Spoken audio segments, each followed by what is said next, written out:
चलिए, स्वागत है आप सभी का एक बार फिर से ज्योग्राफी रहमान सर के यूट्यूब चैनल पर। अब आए हैं हमारे पास अप्लाइड ज्योग्राफी। ये MA MSc फाइनल कह सकते हैं हम, सेमेस्टर 4 का पेपर है और ये 2023 का लेटेस्ट पेपर है, ज़्यादा पुराना नहीं है, पिछले साल का ही है। तो देखते हैं हम इनमें किन्हीं 5 प्रश्नों के उत्तर देने हैं और 10 में से, और कोई भी 5 प्रश्नों के उत्तर देने हैं। 10 प्रश्न हैं यहाँ पर देखा जाए तो। देखते हैं, थार मरुस्थल किसको कहते हैं? डेजर्ट मरुस्थल। ओजोन परत क्या होती है? भूस्खलन, भूकंप, तापलहर। बहुत इजी प्रश्न है। तापलहर की कल भी आए थे पेपर।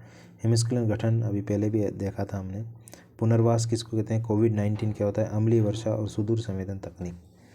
बहुत इजी प्रश्न है अगर देखा जाए तो। कोविड-19 भी पूछा गया है इसमें।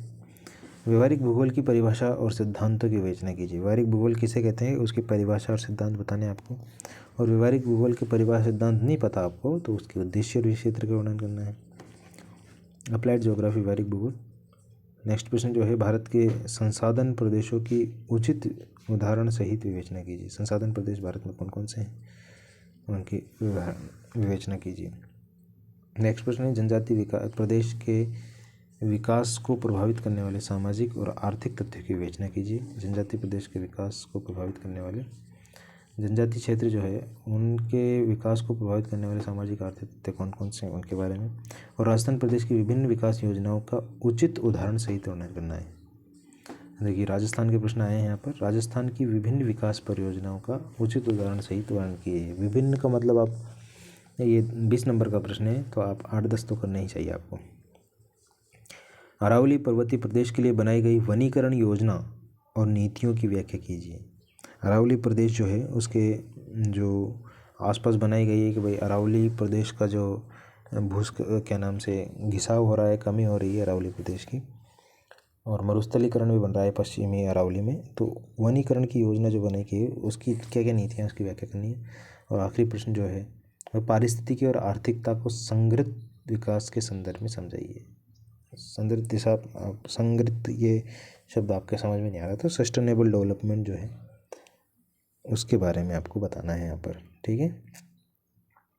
पारिस्थितिकी और आर्थिकता। और लास्ट जो प्रश्न का ही 8वां में प्रश्न है, किन्हीं 2 को संक्षिप्त में समझाना है। मानव शक्ति योजना, मैन पावर प्लानिंग, और भारत में विकेंद्रित योजना प्रणाली, और पृथ्वी की वहन क्षमता, carrying capacity of the earth. इन सब के बारे में आपको लिखना है, ठीक है। तो ये प्रश्न देखा जाए तो अगर आपने पढ़ा है ठीक ठाक तो आप कर सकते हैं इनको। इजी है, आपको ऑप्शन भी तो बहुत मिल रहे हैं यहाँ पे। 9 प्रश्न आपसे पूछे गए हैं टोटली, और 9 में से आपको किन्हीं 5 के उत्तर देने हैं। पहले को भी हम 1 प्रश्न मान लेंगे, बाकी 4 में 2-2 प्रश्न हैं, तो 4 प्रश्न आपको ऐसे भी छोड़ सकते हैं, आप स्किप कर सकते हैं। अगला प्रश्न